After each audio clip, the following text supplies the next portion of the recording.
A word from the author of Still Standing, A Warrior's Heart, Oklahoma Echoes of War, Wounds, and Redemption by Tidy Burns.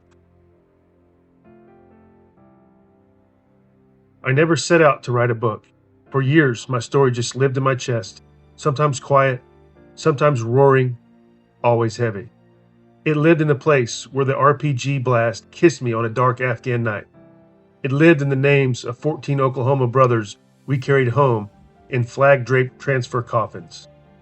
It lived in the sound of my own children arguing in the next room while I sat outside in the dark, wondering why war felt simpler than fatherhood. This is not a polished memoir written from the comfort of victory. This is a field journal from a man who has bled in 2 wars, lost a marriage, lost a political career, lost himself for a while, and somehow, by the stubborn grace of God and a handful of brothers who refused to let me disappear, found his way back to solid ground. I wrote this book for 3 reasons. First, for the 19 men of Spectre platoon: Grochnan, Potter, Roth, Jarvis, Ward, Fox, McKee, Hust, King, Riston, Avance, Oaks, Mendoza, Garrison, Gray, Smetana, Kirshner, and Kelly. Every one of you came home alive. That is still the proudest line on my record, prouder than any medal or election certificate. You deserve a platoon sergeant who would remember the details: the hot cocoa attack, the Halloween night raid, the night we bounded 900 meters under machine gun fire with nothing but moonlight and prayers. I remember. I always will. Second, for the 14 Thunderbirds we lost in 2011 and 2012. Their names are carved into the story the way they are carved into stone at the 45th Infantry Brigade Museum. I say them every chance I get because a name spoken is a life remembered, and a life remembered is a debt we still owe. Third, and most important, for every warrior who came home carrying something heavier than a rucksack. The ones who smiled for the camera at the airport and then sat in a dark garage at 2 a.m. wondering why they cannot turn it off. The ones who will flinch at fireworks, who medicate with whatever is closest, who feel like frauds because they survived when better men did not. If you're holding this book with hands that still shake some nights, this one is for you.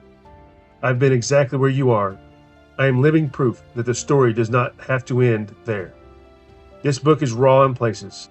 I left the language the way soldiers talk when mothers and chaplains are not around. I left the pain unfiltered because sugarcoating it would dishonor every man who bled beside me. But I also left the faith unfiltered because pretending God was not in the middle of every impossible moment would be the biggest lie of all. You will read about the night 5 RPGs announced an ambush just meters away and how we walked backward through hell, shooting and praying.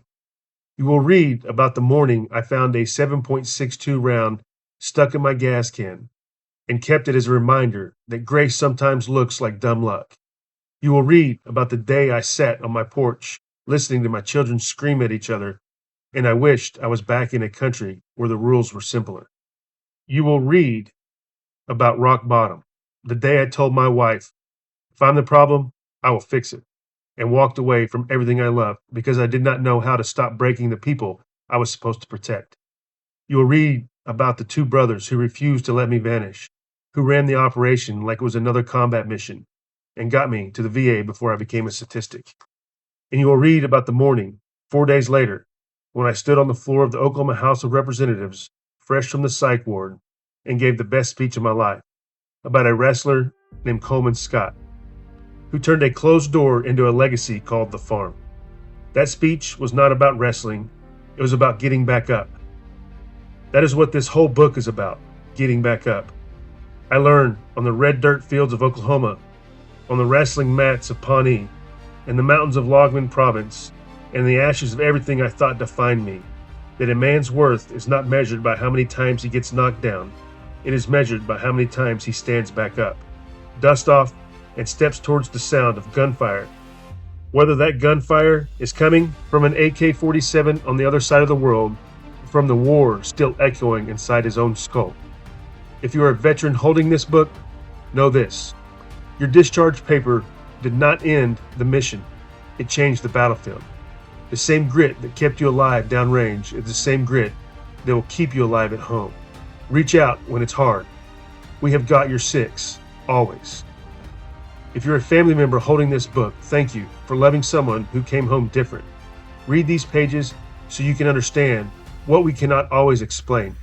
And please, never stop fighting for us, even when we are too proud or too tired to fight for ourselves.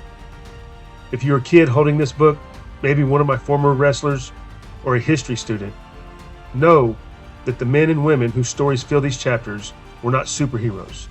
They were ordinary people who did extraordinary things because somebody had to. One day, it might be your turn. Be ready. And if you are just a curious reader who stumbled across this book, welcome. I hope you see that freedom is not free, that courage is not the absence of fear, but the decision to move forward anyway, and that redemption is real, even for the broken, the shamed, and the ones who once thought the war would never end. This is not a war story. This is a survival story.